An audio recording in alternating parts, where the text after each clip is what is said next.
Mais uma vez, bom dia a todos. É uma alegria muito grande, eu agradeço o convite. Sempre lembrando, né, que a gente que conversa e prepara uma reflexão é sempre aquele que mais aprende, né? E hoje a gente vai conversar sobre um tema relacionado ao que a gente sempre discute nas reuniões da Associação Médico Espírita, né, que eu faço parte, e que leva essa mensagem aí para todo o Brasil e para fora do Brasil, sobre a importância da conexão da espiritualidade, das leis espíritas na influência na saúde, né? A apresentação está aparecendo aí para vocês? Sim.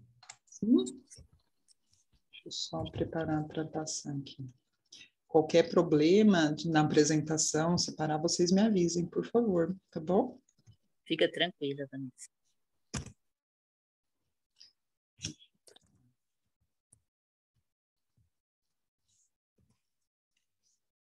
Passou o slide? Eu sabia. Sim, passou. Tá bom. A medicina do corpo. Isso. Então, é mais ou menos isso que a gente vê na prática hoje em dia, né?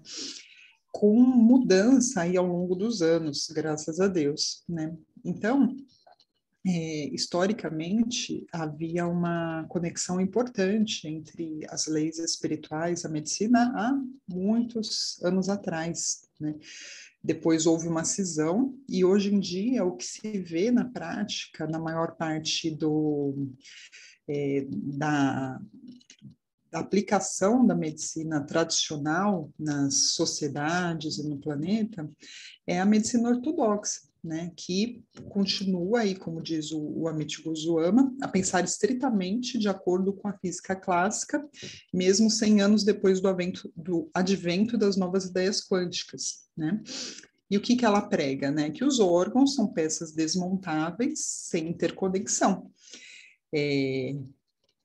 E que mais ou menos aí como um mecânico, né, o médico se prestaria a consertar essas peças, né, e permitir aí o bom funcionamento dessa máquina, né, do corpo como uma máquina. E, nesse sentido, uma visão estritamente materialista da saúde. Então, mais ou menos dessa maneira, né, a gente conserta o que quebrou e a gente apaga o fogo. Eu não sei, eu não me apresentei para quem não me conhece, né? Eu sou médica nefrologista e membro aí da Associação Médico Espírita já há muitos anos, né? Então, a gente presenciou na nossa própria prática de trabalho a mudança que houve ao longo dos anos em relação a essa visão tradicional, ortodoxa, e a maior abertura que a sociedade está dando para que isso não seja exclusivo, essa abordagem tão materialista.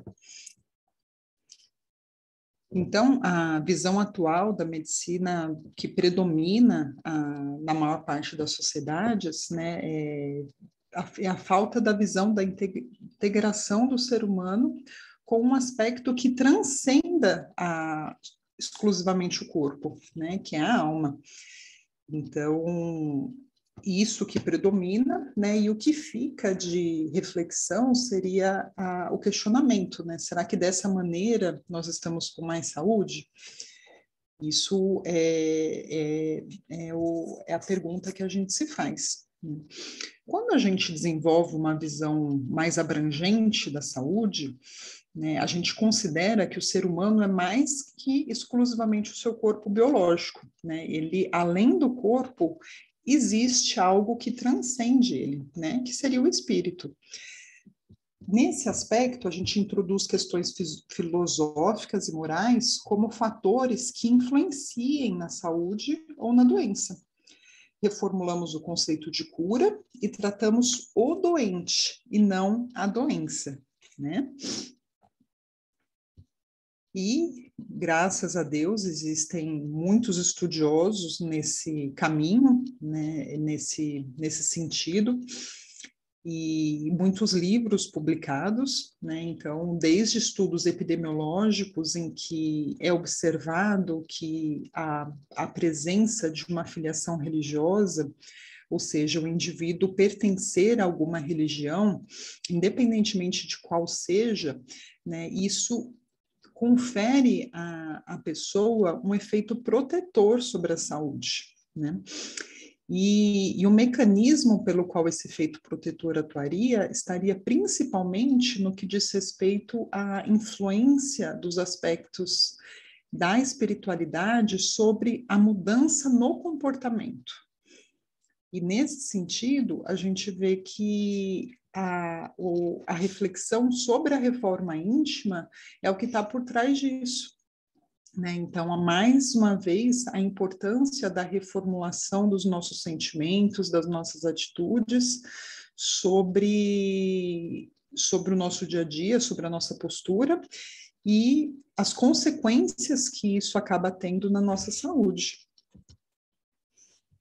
Um dos principais estudiosos desse cenário no mundo é o Dr. Harold Koenig, que ele é diretor do Centro para Estudo da Religião, Espiritualidade e Saúde, da Universidade de Duke, na Carolina do Norte, e ele que publicou o Handbook Religion and Health e o livrinho que a gente estuda e que também divulga na Liga de Saúde e Espiritualidade, que a gente faz parte aqui na Unesp, que os estudantes estudam, que é o livrinho da espiritualidade no cuidado com o paciente, e que introduz essa reflexão nos próprios alunos de medicina.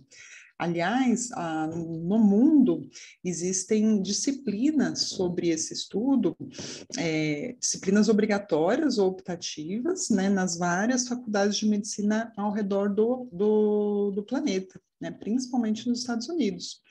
E o que o Dr. Harold observou? Né? Que a presença de uma prática espiritual, e isso de maneira ecumênica, sem se referir a nenhuma religião em especial, ela confere ao indivíduo uma maior sobrevida, aspectos de recuperação mais rápida em doenças agudas, como, por exemplo, infecciosas, né, menos depressão, menos índices de abuso de álcool, drogas, menos índices de suicídio, uma recuperação mais rápida, melhora de aspectos da resposta imune.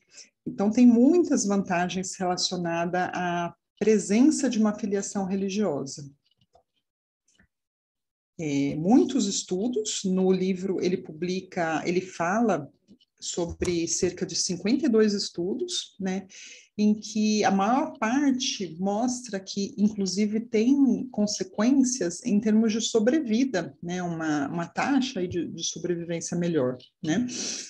E há a diferença naquilo que a gente conceitua em relação à religiosidade intrínseca e extrínseca, né? Ou seja, a religiosidade intrínseca está relacionado com a presença de Deus na vida daquele indivíduo, né? Independentemente dele frequentar algum culto religioso ou não, né? E a extrínseca seria isso, né? A maneira como ele apresenta ao mundo a religiosidade dele, ou seja, eu me denomino portador daquela religião, eu frequento tantas vezes por semana o culto naquela religião, né? Então há benefício tanto numa prática como na outra, né? Partindo do pressuposto que a religiosidade extrínseca também acaba englobando a intrínseca, né? No que diz respeito a fé do paciente, né? A maneira como ele lida com Deus. E fora o aspecto do apoio social, né? Que você pertencer a alguma comunidade religiosa amplia a sua interação social com outras pessoas que a princípio pensam e sentem da mesma maneira que você, né? E possibilita uma sociabilização melhor, né? Você contar com o apoio de outras pessoas na comunidade quando você passa por dificuldades, né? Então tem todos esses aspectos benéficos. Qual seria o efeito, né? O que eu falei, maior apoio social, melhor enfrentamento da doença, um aspecto de menor comportamento de risco, né? Então, o sujeito ele passa a refletir de maneira forte em relação às suas atitudes, o seu comportamento, as suas palavras, a possibilidade dela ferir outras pessoas, né? Então, há uma reflexão maior sobre isso. E tudo isso em conjunto, atuando de uma maneira protetora no sistema imune, né? O que é uma coisa excepcional, no que diz respeito à proteção contra as doenças. E por trás disso tudo está uma vasta literatura que fala sobre os mecanismos fisiológicos transdimensionais, né? E temos vários estudiosos, né, alguns brasileiros, e que publicam sobre o aspecto do comportamento, do humor, do fato de você manter pensamentos mais elevados, um humor mais estável, sobre o benefício que o seu sistema imune acaba obtendo ao longo aí de reações bioquímicas e humorais, em termos de produção de imunoglobulinas protetoras para a saúde do indivíduo. Então, funcionaria mais ou menos dessa maneira, né, de uma explicação bem simplificada, né, no eixo psiconeuroendócrino da imunologia, né, o estresse, ele provoca uma resposta no sistema nervoso central, com atuação em glândulas que liberam hormônios, e isso acaba afetando o sistema imunológico, na produção de anticorpos específicos que vão aumentar ou diminuir certa quantidade de células especializadas na atuação de processos alérgicos, de defesa contra tumores, de defesa contra infecções, imunoglobulinas protetoras contra infecções. Então, tudo isso está relacionado com um aspecto psiconeuroendócrino. Quando nós cultivamos a raiva, o desespero, atitudes cruéis, impaciência, o que acontece com o nosso organismo, né? A gente acaba estimulando a um aspecto de estresse, né? Então, o indivíduo está preparado para luta ou fuga, mais ou menos como na época do Homem das Cavernas, né? Só que o nosso sistema fisiológico não entende que a gente não está mais naquela época, né? Então, isso acaba, você não precisa se defender hoje contra um leão, né? Mas você se prepara para uma guerra interna, né? De raiva, muitas vezes não consegue verbalizar, acaba, entre aspas, engolindo aquela situação, e isso vai trazer consequências danosas para o seu organismo.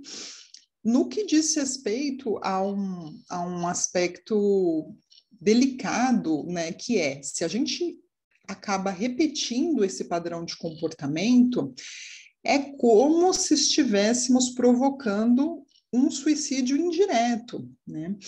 Então, isso acaba levando a uma atitude de descuidado em relação à própria saúde e que pode, aí, de uma maneira consciente ou inconsciente do próprio indivíduo, gerar a formação de células que se multiplicam descontroladamente, formando câncer, ou uma predisposição à facilidade de processos infecciosos no organismo, né? Então, é bem delicado esse aspecto. A gente sabe que o André Luiz, em várias obras dele, ele coloca a questão de nos alertar em relação às nossas atitudes gerarem aí o aspecto do suicídio indireto, no sentido de alertar mesmo, né? Não de assustar, mas de abrir os nossos olhos, né, para esse aspecto, né, para nos tornarmos conscientes do quanto que as nossas atitudes, o nosso padrão de pensamento pode atuar na nossa saúde. O pensamento sombrio adoece o corpo são e agrava os males do corpo enfermo, né? Isso porque, como os chakras fornecem energia sutil aos diversos órgãos do corpo, os bloqueios e conflitos emocionais podem resultar num fluxo energético anormal para os diversos sistemas fisiológicos, né? E com o tempo, esses fluxos anormais de energia podem produzir doenças de maior ou menor gravidade em qualquer órgão do corpo. É isso que eu falei. Olha o André Luiz aqui, né, em Evolução em Dois Mundos. Né? De modo geral, a etiologia das moléstias perduráveis que afligem o corpo físico e o dilaceram, guardam no corpo espiritual as suas causas profundas, seja dessa vida, seja de vidas anteriores. Então, nós teríamos aí energias deletérias e pulsões desequilibrantes, né? Crueldade, egoísmo, sentimentos contrários à lei do amor, pessimismo, tensões inadequadas, insegurança, mágoas, intolerância. Tudo isso gera esse desequilíbrio. Em última análise, o André Luiz fala em Evolução em Dois Mundos. A causa verdadeira de toda e qualquer enfermidade é a nossa maldade, qualquer que seja, né? Seja aquela que praticamos contra as outras pessoas, seja aquela que praticamos contra nós mesmos, né? Com a nossa falta de auto-perdão, de auto-amor, de cuidado com a nossa própria saúde. E toda doença traz em si o caráter de um dano praticado contra o outro, ou contra nós mesmos. A porcentagem quase total das enfermidades humanas guarda origem no psiquismo. E isso é muito forte, né? É muito impactante sentir dessa maneira, porque traz nas nossas mãos a autorresponsabilidade, né? E a terapia espírita, né? O nosso privilégio, digamos assim, de poder contar com a literatura, né, com o que a terapia espírita nos oferece. O grande objetivo do tratamento espiritual é fornecer alívio para o corpo, enquanto a alma se educa para curar-se definitivamente. Né? Ou seja, a verdadeira cura está no processo educativo da alma. E a caridade na ação do bem, né? O mestre, né, nos responde no Livro dos Espíritos, né? Qual o verdadeiro sentido da palavra caridade, como a entendia Jesus? Benevolência para com todos, indulgência para as imperfeições dos outros e perdão das ofensas. Né? Em última análise, essa orientação, ela é uma orientação de cuidado com a saúde, porque nesse sentido do que nós estamos conversando hoje, isso vai afetar o nosso estado de saúde integral. 10 estudos bem delineados, isso da publicação do Luquete, que é o nosso representante aí da Associação Médico Espírita que mais publica nesse sentido, 10 estudos bem delineados sobre a relação da caridade com a saúde, mostraram, né, um menor risco de morte, e esse foi o desfecho mais significativo, né, em indivíduos que pôde se documentar uma ação importante na atividade voluntária, ou seja, da caridade, né? Então, eles com marcadores de saúde, digamos assim, mais fortes, né? Por quê? Porque estavam desenvolvendo um trabalho amoroso, né? Uma atitude mais amorosa em relação ao próximo. Melhor qualidade de vida e bem-estar e menores taxas de depressão. Então, os ensinamentos do mestre, que vai ao encontro da terapia complementar espírita, da educação da alma, de amor ao próximo, simplicidade, humildade, fraternidade sem limites e o perdão incondicional, eles são orientações em relação ao cuidado com a saúde, né? Vão atuar, em última análise, na imunidade contra os desequilíbrios do espírito e do corpo físico. Lembrando que o corpo físico vai refletir numa passagem da influência no duplo etérico, no corpo físico, os desequilíbrios que muitas vezes iniciaram lá, né, no próprio espírito, na nossa própria mentalidade muitas vezes disfuncional em relação à bondade, em relação à maldade. Os princípios de Jesus, desterrando de nós animalidade e orgulho, vaidade e cobiça, crueldade e avareza, e exortando-nos à simplicidade e à humildade, à fraternidade sem limites e ao perdão incondicional, estabelecem, quando observados, a imunologia perfeita em nossa vida interior. Isso daqui está no Evolução em Dois Mundos, no capítulo 20, quando ele fala sobre invasão microbiana, né? E ele fala sobre esse aspecto, né, de predisposição a infecções, né? O André Luiz nos orienta a isso, que os princípios de Jesus, eles são de manutenção de uma saúde integral. O médico do porvir conhecerá semelhantes verdades, dirigindo-se muito mais nos trabalhos curativos às providências espirituais, onde o amor cristão represente o maior papel. E é esse o nosso maior desafio, né? Nós temos a oportunidade de testemunhar, nos dias atuais, essa transição da medicina, né? Esse processo em que se acolhe cada vez mais as evidências que mostram que não só exclusivamente a visão materialista do corpo físico nos satisfaz mais, né? Há mais em jogo, né? Há muito mais, né, do que só exclusivamente o corpo.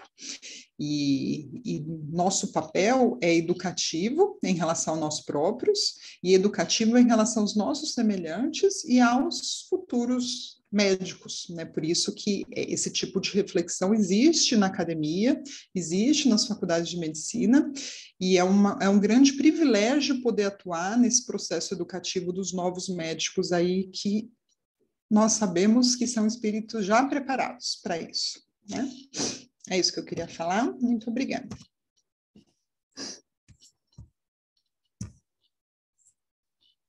Nem consegui recuperar o fôlego ainda de tão legal. Muito obrigado.